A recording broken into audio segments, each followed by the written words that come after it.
오늘 하나님께서 우리에게 주시는 말씀은 로마서 6장 1절에서 11절 말씀입니다. 로마서 6장 1절에서 11절 말씀입니다. 신약성경 246쪽에 있습니다. 우리 함께 교독하시겠습니다. 제가 먼저 읽겠습니다. 그런즉 우리가 무슨 말을 하리요? 은혜를 더하게 하려고 죄에 거하겠느냐?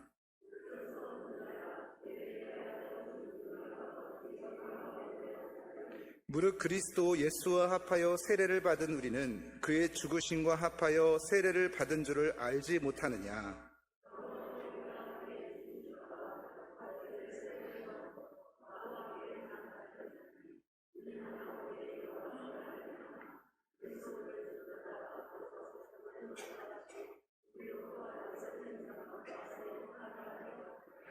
만일 우리가 그의 죽으심과 같은 모양으로 연합한 자가 되었으면 또 또한 그의 부활하심과 같은 모양으로 연합한 자도 되리라.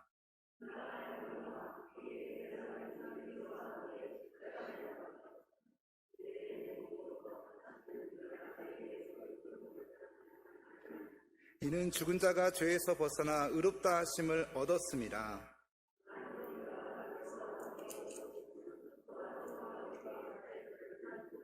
이는 그리스도께서 죽은 자 가운데서 살아나셨음에 다시 죽지 아니하시고 사망이 다시 그를 주장하지 못할 줄을 알미로라.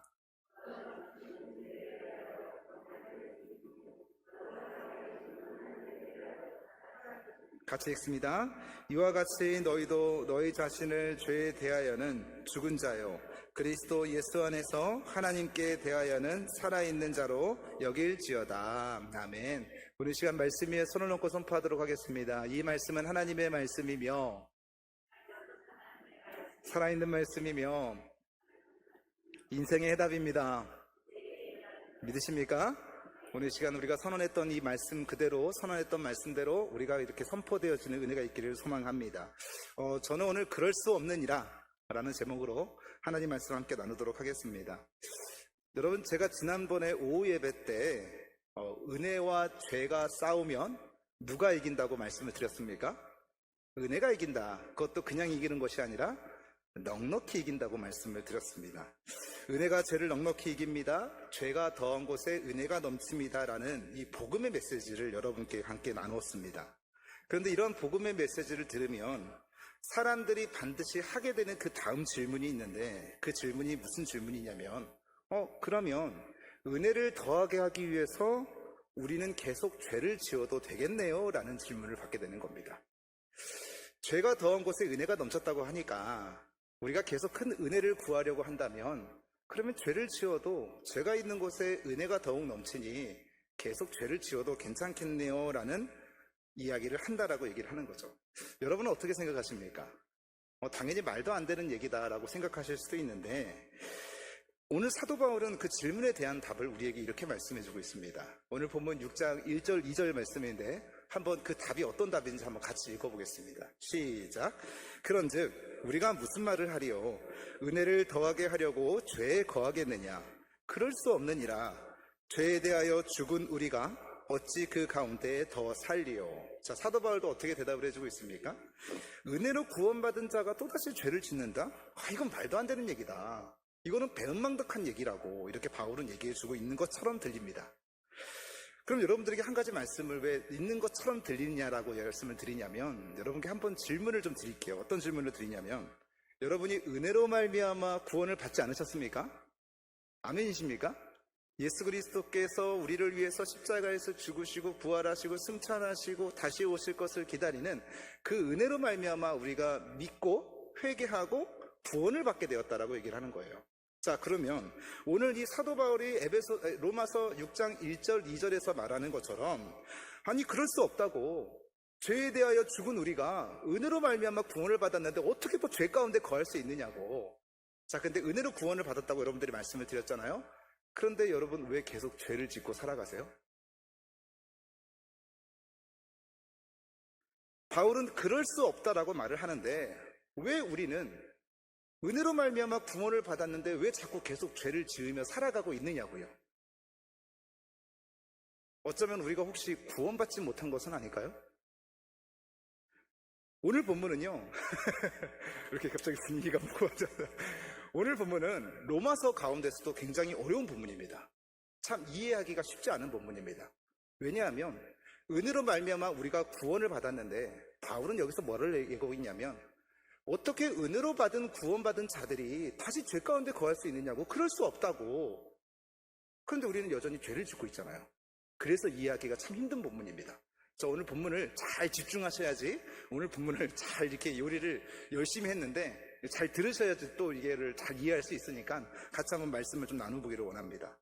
대부분의 많은 분들이요, 이 오늘 로마서 6장 말씀을 가지고 어떻게 해석을 하냐면 우리가 은혜로 구원을 받았기 때문에 그래, 은혜로 내가 구원받은 내가 더 이상 죄를 짓지 않기 위해서 어떤 노력을 해서 성화의 과정을 이루어야지라고 하는 본문으로 오늘 본문들을 설명을 합니다. 내가 노력해서 죄를 짓지 않도록 노력해서 내가 성화의 과정을 이루어야지. 내가 은혜로 구원받았는데 이 은혜로 받은 구원들을 그냥 소멸시켜버리면 되겠느냐. 그래서 열심히 죄를 짓지 않기 위해서 노력하는 어떤 성화의 과정으로 오늘 본문을 설명하는 경우들이 많이 있습니다. 그런데 우리를 너무나 잘 알잖아요. 우리 현실이 어떻습니까? 은혜로 구원받은 존재라는 것을 너무너무 잘 알고 있음에도 불구하고 나는 여전히 죄 가운데서 살아가고 있고 허우적대고 있는 모습이, 그러다 보니까 이 말씀이 이해가 쉽지 않은 거예요. 바울이요, 이 로마서를 작성을 할 때 1장부터 5장까지 어떻게 말씀을 작성을 하느냐면요, 은혜로 우리가 말미암아 행위가 아닌 은혜로 구원을 받았습니다라는 얘기가 1장부터 5장까지 말씀이 쭉 이어집니다.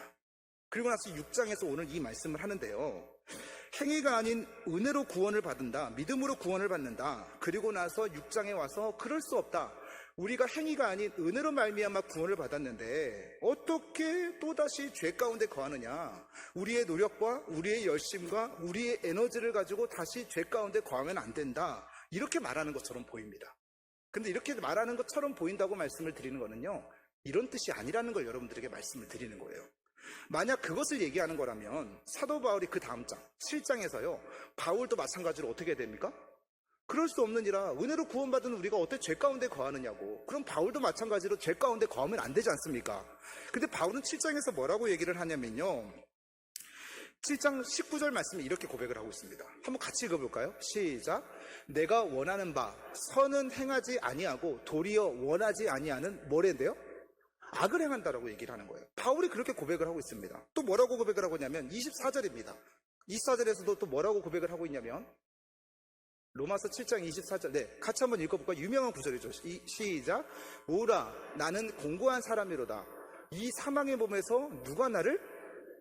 이거는 어떨 때 하는 고백입니까? 하나님의 은혜가 충만하게 넘쳤을 때 하는 고백이에요? 아니면 죄 가운데 고통받고 괴로워하고 힘들어하는 사람들이 하는 고백이에요? 힘들어하는 사람들이 하는 고백이잖아요. 자, 그러면 바울이 이 본문을요, 오늘 본문 6장 그럴 수 없느니라 이렇게 얘기하는 것은 우리가 은혜로 말미암아 구원을 받았기 때문에 우리 스스로 노력해서 어떻게든 죄 가운데 살지 않으려고 노력해야 된다, 이런 본문이 아니라고 얘기를 하는 거예요.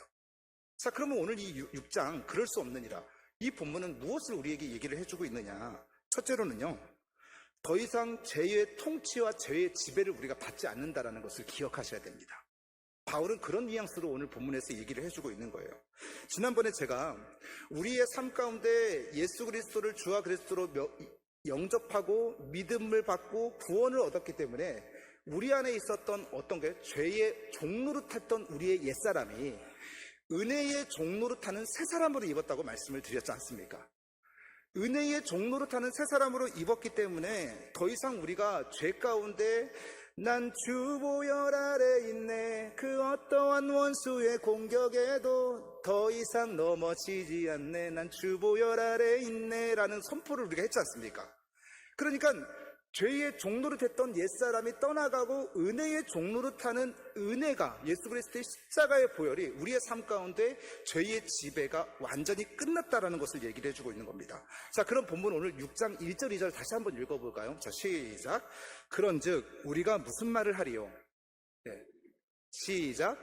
그런즉 우리가 무슨 말을 하리요? 은혜를 더하게 하려고 죄에 거하겠느냐? 그럴 수 없느니라. 죄에 대하여 죽은 우리가 어찌 그 가운데 더 살리요. 자, 2절에 보니까요, 우리가 죄에 대해서 어떤 상태였다고 말하고 있습니까? 무슨 상태요? 죄에 대해서 죽은 상태라고 얘기를 해주고 있습니다.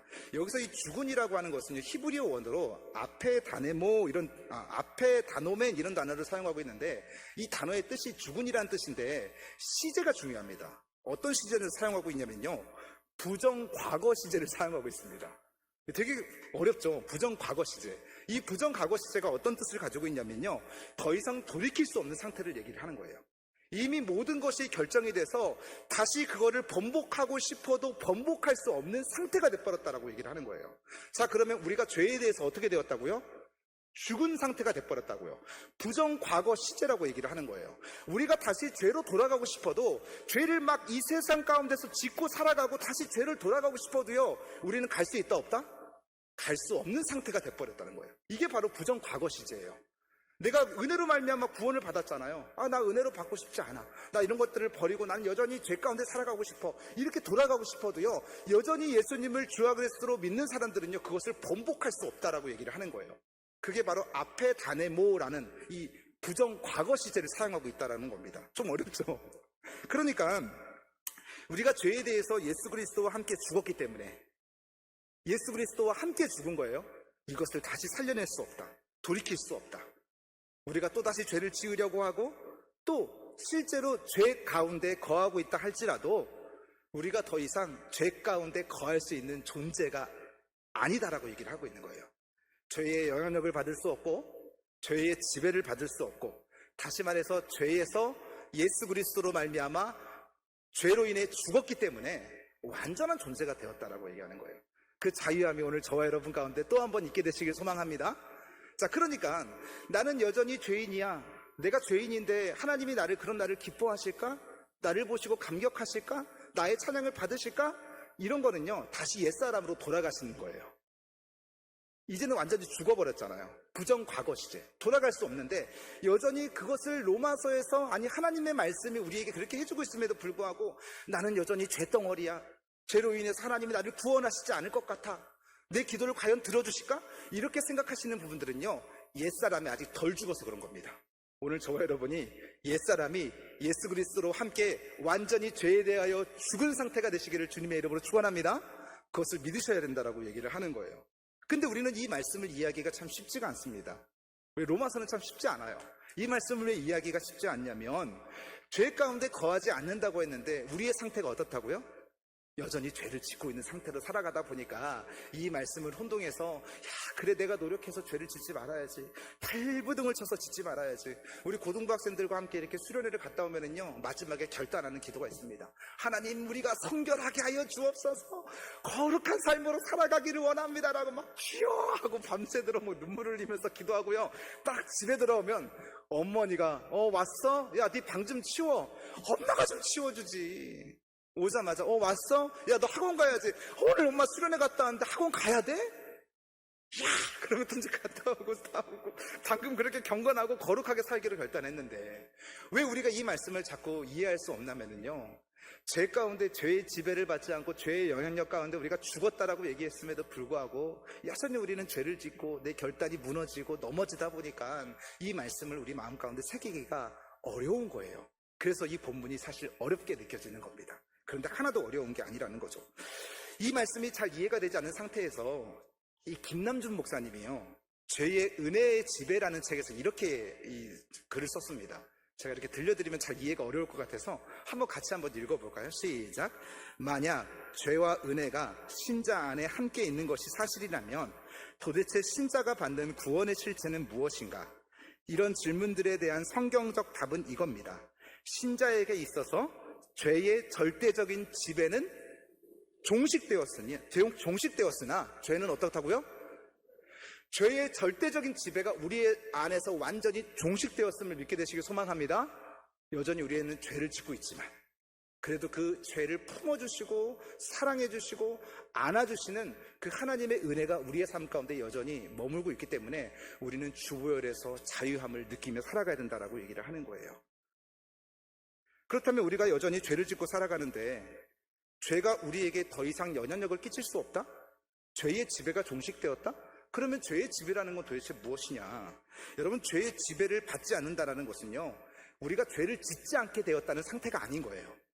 여전히 죄는 잔존하지만 죄의 영향력, 죄가 부리는 권리, 죄가 요청하는 우리에 대한 자괴감, 절망감, 그로 인해서 내가 온전하지 못하라고 하는 그런 성결하지 못한 거에 대한 자괴감, 이런 부분들을 죄가 자꾸 우리를 엄습하고 넘어뜨리려고 하지 않습니까? 그 지배가 더 이상 우리에게는 감당할 수가 없다. 우리에게 넘어올 수 없다. 그 권리를 주장할 수 없다라고 하는 것이 바로 이 죄의 지배가 종식되었다라고 얘기를 하고 있는 거예요. 우리가 죄를 짓고 있음에도 불구하고. 그러니까 이 말씀이 얼마나 은혜로운 말씀입니까? 여전히 우리가 죄를 지어도 하나님께서 우리가 죄를 짓는 모습을 보시면서 너는 구원받을 존재가 아니야 라고 말씀하지 않으신다라고 얘기하는 거예요. 완전히 앞에 도메노, 완전히 죽어버린 상태, 부정, 과거, 시제를 사용하고 있는 것처럼 오늘 저와 여러분을 예수님의 그 보혈로 말미암아 죄에서 자유케 하신 죄의 지배가 종식되었음을 오늘 시간 선언하며 나아가오니 오늘 그렇게 우리의 삶 가운데도 마음에 새기시는 저와 여러분 되기를 주님의 이름으로 간절히 축원합니다. 그래서 박영선 목사님은 뭐라고 얘기하냐면 다시 보는 로마서에서 이렇게 설명을 합니다.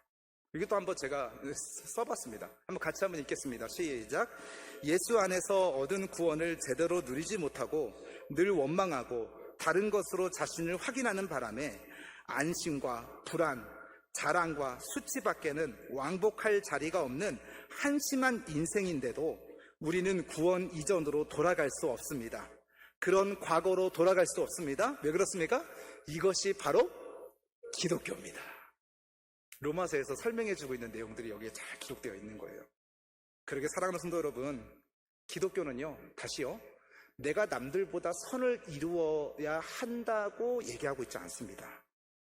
우리가 한심한 삶을 살고 있음에도 예수 그리스도의 보혈로 구원을 받았음에도 불구하고 여전히 이 죄의 진흙 가운데 허우적대는 인생으로 살아가고 있음에도 불구하고 더 이상 죄가 우리를 왕노릇할 수 없다라고 하는 거예요. 여전히 은혜가 왕노릇할 수 있다고 하는 거죠. 그것이 기독교라고 말하는 겁니다. 어떻게 그것이 가능했다고요? 예수 그리스도께서 친히 우리의 번제물이 되어주시고 십자가에서 예수 그리스도께서 그 번제단에서 돌아가셨기 때문에 그 모든 죄값을 다 치러주셨기 때문에 죄가 우리의 삶 가운데 어떠한 지배, 영향력을 감당할 수 없다라고 얘기를 하는 겁니다.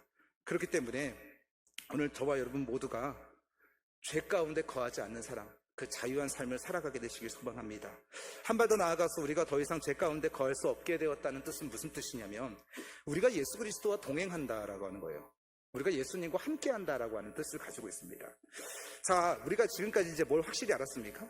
우리가 더 이상 죄 가운데 거할 수 없고 죄의 지배를 받을 수 없고 죄의 영향력 가운데 있을 수 없다라는 것을 말씀을 드렸습니다. 이걸 확실히 알게 되었어요. 자, 그러면 이것은 단순히 우리가 그럴 수 없느니라라고 하는 이 주제에 대한 소극적인 태도고요. 조금 더 적극적인 태도가 있습니다. 이 적극적인 태도가 뭐냐면 하나님의 은혜로 말미암아 우리가 더 이상 죄 가운데 거하지 않을 뿐만 아니라 거기에는 은혜와 축복이 함께한다라고 얘기를 하고 있는 거예요. 자, 그러면 어떤 은혜와 축복이 우리의 삶 가운데 함께하느냐면요. 자, 오늘 본문 8절 말씀 한번 같이 볼까요? 로마서 8절입니다. 같이 한번 읽겠습니다. 시작. 만일 우리가 그리스도와 함께 죽었으면 또한 그와 함께 살 줄 믿느니. 자, 여기에 함께라고 하는 단어가 있다라고 얘기를 하는 거죠. 자, 우리가 누구와 함께 죽었습니까? 죄와 함께 죽었습니까? 예수와 함께 죽었습니까? 예수와 함께 죽었어요. 그리고 예수님이 다시 부활하실 때 그냥 부활하신 것이 아니라 어떻게 해요? 우리와 함께 살 줄을 믿느니 부활했다라고 얘기를 하는 거예요. 우리도 함께 부활한다라고 얘기하는 것이죠. 그래서 우리는 왜 죄의 지배를 자꾸 받으며 살아가는 것에 대해서 우리는요, 그걸 하나님 앞에서 회개할 필요가 있는 겁니다. 죄의 지배를 받던 사람이 십자가에서 예수님과 함께 죽는 순간 예수님과 함께 다시 살아나서 예수님과 동행하는 것이 우리에게 은혜로 말미암아 죄의 지배를 받지 않는 사람들이 누리는 축복이라고요. 그냥 죄의 지배를 받지 않는 상태가 되었다는 것은 그냥 단순히 소극적인 상태고 거기에 한 발 더 나아가서 죄의 지배를 받지 않게 될 뿐만 아니라 하나님이 더 축복을 부어주시는데 어떤 축복이냐면 그 주님이 나와 함께 동행하신다라고 오늘 본문에서 말씀하고 있는 겁니다. 여러분, 다른 사람과 함께 여행을 하다가 보면은요, 조금만 여행을 하더라도 이 사람이 나와 함께 할 수 있는 사람인지 아닌지를 금방 알 수 있지 않습니까? 장거리 여행을 가다가 보면 나와 맞지 않는 사람과 여행을 하는 것처럼 곤욕스러운 일이 어디 있어요. 그리고 오랜 기간의 여행을 마치고 집에 들어왔을 때 나랑 맞지 않는 사람이랑 여행을 했다라면 우리의 마음 가운데 어떤 생각이 듭니까? 내가 다시는 같이 여행 가나 봐라. 이런 마음들을 하지 않습니까? 이게 꼭 자매지간에도 싸우더라고요. 네, 형제들끼리도 싸우고 맞지 않는 사람과 함께 한다는 게 얼마나 힘이 듭니까? 왜 이런 말씀을 드리냐면요. 자, 그렇다면 하나님이 우리가 옛사람이었을 때, 하나님이 우리와 동행하실 때 과연 하나님의 마음은 어떠실까요? 우리가 여행을 하는데도 마음이 맞지 않는 사람과 여행을 하면 참 힘이 드는데, 우리 하나님은 우리가 옛사람일 때, 죄와 허물로 완전히 가득했을 때, 그리고 예수님이 날마다 싫어하는 행동을 하고 있는 상태 가운데 있는 우리들을 보시면서 예수님이 우리와 함께 동행하고 싶으실까요? 출애굽기에 보니까요, 하나님께서 우리와 도저히 함께 하실 수 없다라고 했던 상태가 한번 나옵니다. 그 상태가 언제냐면 출애굽기 32장 33절 34절 말씀인데요. 한번 같이 읽어볼까요? 시작. 여호와께서 모세에게 이르시되 누구든지 내게 범죄하면 내가 내 책에서 그를 지워버리리라. 이제 가서 내가 내게 말한 곳으로 백성을 인도하라. 내 사자가 내 앞서 가리라. 하나님은 안 가시겠다는 거예요. 나는 너희들과 도저히 못 가겠다. 니들끼리 가라. 도저히 함께하지 못하겠다. 그리고 나서 그냥 우리가 큰일 날 뻔했는데요. 이때 모세가 중보기도를 합니다.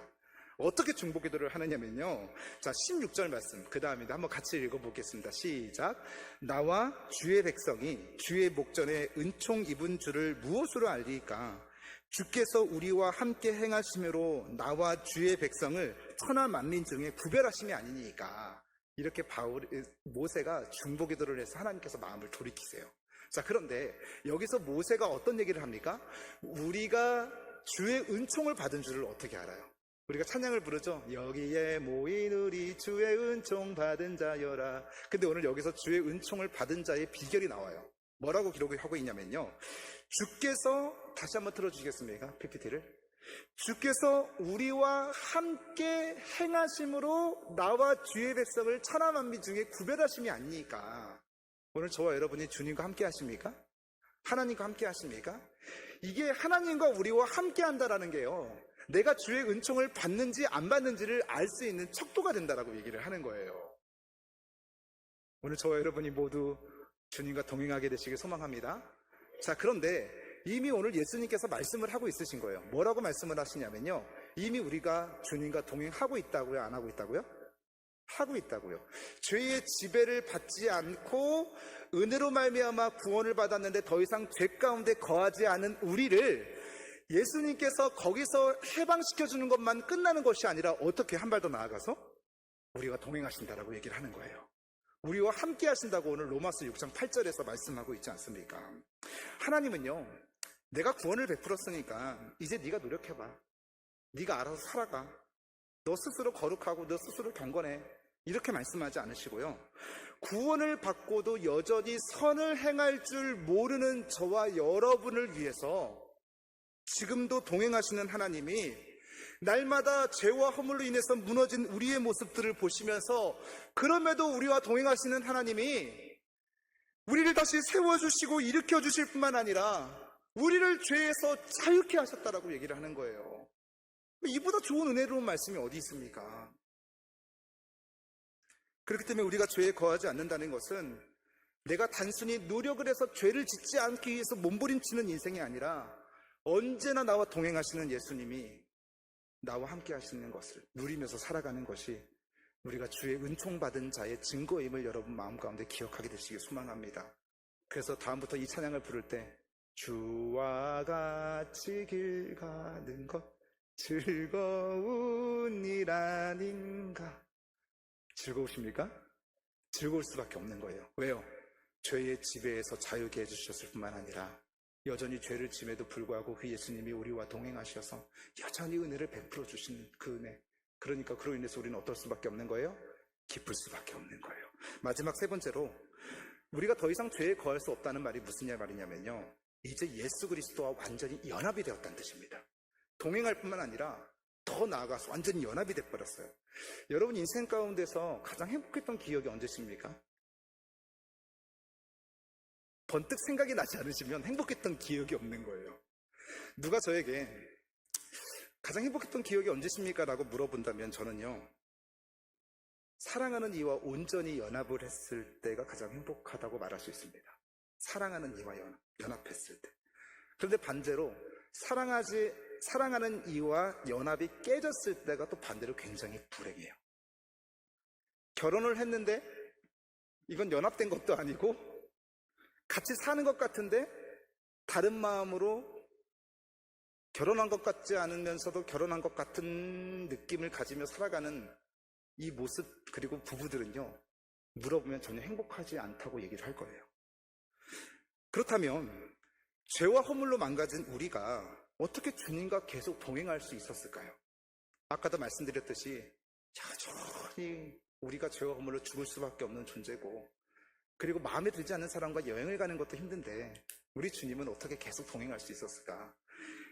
우리가 예수 그리스도를 주와 그리스도로 믿고 회개하고 영접하고 세례를 받음으로 우리가 주님과 연합하게 되었습니다.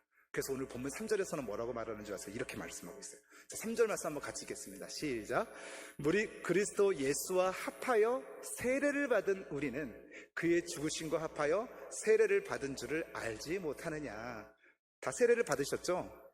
근데 어떻게 세례를 받으셨습니까? 세례를 받으실 때 내가 죄와 허물로 완전히 죽을 수밖에 없는 그 주님이 나를 구속해 주셔서 나의 옛사람이 죽고 새 사람이 살 것입니다 라고 하는, 새 사람으로서 예수님과 소망을 함께 붙들고 살아갈 겁니다 라고 하는 기대를 가지고 세례를 받으셨나요? 그냥 목사님 세례를 받으라고 하니까 세례를 받으셨나요? 주변에서 세례 받아, 좋아, 받으면 좋아, 이거 꽃다발도 받아, 이래서 받으셨나요? 꽃다발도 준다고 하니까 받으셨죠. 근데 저는 이 약식 세례도 이렇게 중요하지만요, 세례의 진정한 의미를 좀 알고 싶으면 좀 침례를 받으시는 게 좋다고 저는 생각을 합니다. 왜냐하면 이렇게 물만 이렇게 성부, 성자와 성령의 이름으로 세례를 준다 이렇게 얘기를 하잖아요. 이게 별로 그럴 순간 내가 죽는 거거든요. 나의 옛사람이 죽어버리는 거예요. 근데 성부, 성자, 성령 이렇게 받으시면서 내 옛사람이 죽었구나 이렇게 생각하시는 분 없잖아요. 침례도 마찬가지예요. 그런 의미에서 침례도 그냥 받을 때요, 그냥 받는 게 아니라 완전히 넘어뜨려가지고 푹 담가버려야 돼요. 담가버려서 숨이 꼴딱꼴딱꼴딱 넘어갈 때 다시 이렇게 세워줘야지 어떻게 되는 겁니까? 내 옛사람이 죽고 내가 이제 새 사람으로 살았구나. 그래서 뭐라고 말하냐면 성경에서 나의 옛사람이 장사되었다라고 얘기를 해요. 세례의 의미를 다시 새기셔야 돼요. 세례는요, 그냥 내가 이렇게 물로 성부, 성자, 성령 이렇게 받고 내가 그리스도의 자녀가 되었구나 이런 뜻이 아니라 내 옛사람이 완전히 죽어버렸다는 뜻이에요. 그래서 넘어뜨리는 거예요. 그리고 숨이 꼴딱꼴딱꼴딱 넘어갈 때쯤 다시 일으켜 세워서 장사되었던 내 옛사람이 죽고 이젠 새 사람으로 주님과 동행하며 살아가는 것, 주님과 연합하여 살아가는 것이 새 사람이라고 얘기를 하는 거죠. 근데 어떤 분들은 대부분 세례를 받고 뭐라고 생각하는 줄 아세요? 죄의 지배를 여전히 받고 있는 사람들은요, 어떻게 얘기하냐면 내가 이제 세례까지 받았으니 내가 이제 새 사람으로서 주님의 뜻대로 잘 살아드려야지라고 얘기를 해요. 어떻게든 막 죄를 짓지 않으려고 노력하고 경건과 거룩한 생활 가운데 내 삶을 이렇게 살아가려고 노력을 많이 합니다. 제가 그랬거든요. 그런 분들은 그 세례를 받은 다음날 그 기쁨이 완전히 깨졌을 겁니다. 왜요? 우리는 또다시 죄를 지을 테니까요. 제가 그랬습니다. 새 사람이 되었다는 것은 이제 내 옛사람이 죽고 주님과 연합된 축복을 누린다는 거예요. 이거를 끊고 싶어도 끊을 수가 없는 거예요. 주님과 연합돼 버렸어요.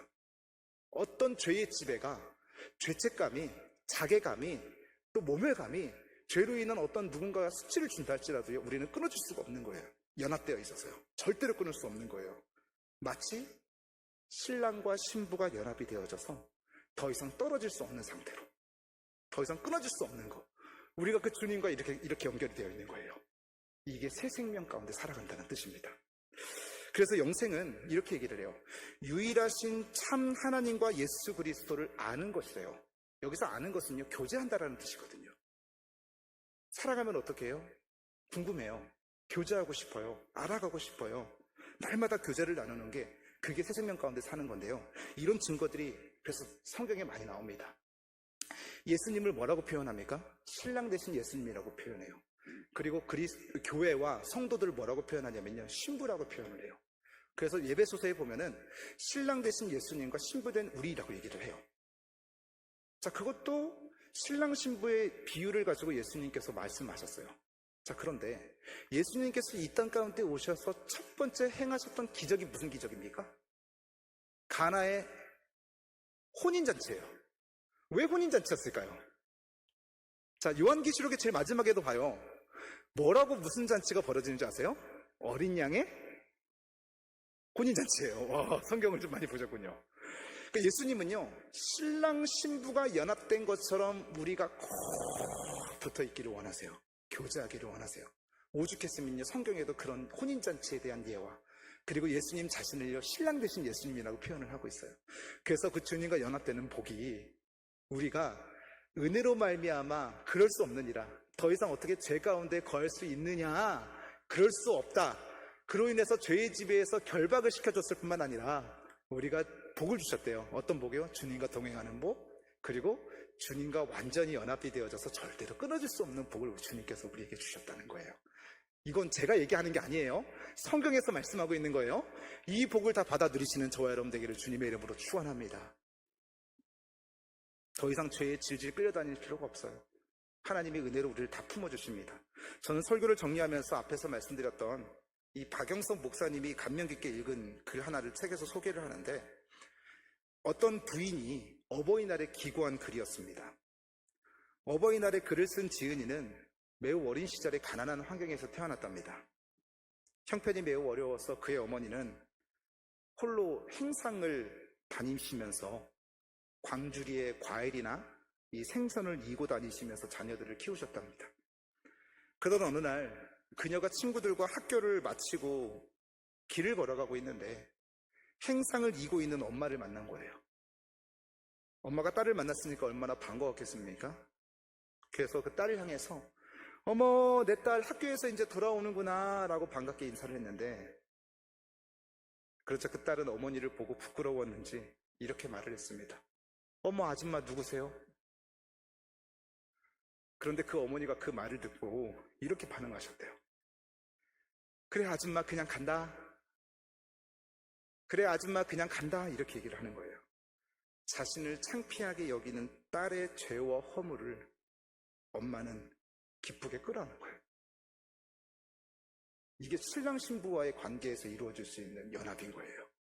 우리 주님이 계속 우리는 죄 가운데 허우적대고 괴로워하고 죄책감과 회의감과 괴로움 가운데 있다 할지라도요, 우리는 더 이상 죄의 지배를 받지 않는 존재가 돼버렸어요. 부정 과거 시제가 돼버렸어요. 돌이키시면 안 됩니다. 그럼에도 불구하고 우리는 현실에서 죄를 짓고 살아가고 있지만 우리 주님이 우리가 동행하신대요. 그리고 우리와 연합하신대요. 심지어 계속 은혜를 주님이 공급하셔서 우리의 죄까지도 다 끌어안아 주셔서 기쁨으로 우리를 맞이해 주신다라고 얘기하는 거예요. 날마다 이 마음의 믿음을 가지고 소망을 가지고 기쁨을 가지고 오늘 저와 여러분들이 어떤 어려움이나 역경이나 또 죄를 지을 일들이 생긴다 할지라도 그것 때문에 괴로워하지 말고 주보혈 아래서 자유하시는, 어떠한 원수의 공격이 온다 할지라도 자유로우시는, 매일 기쁘게 주님과 동행하시는 저와 여러분 다 되시기를 주님의 이름으로 간절히 축원합니다.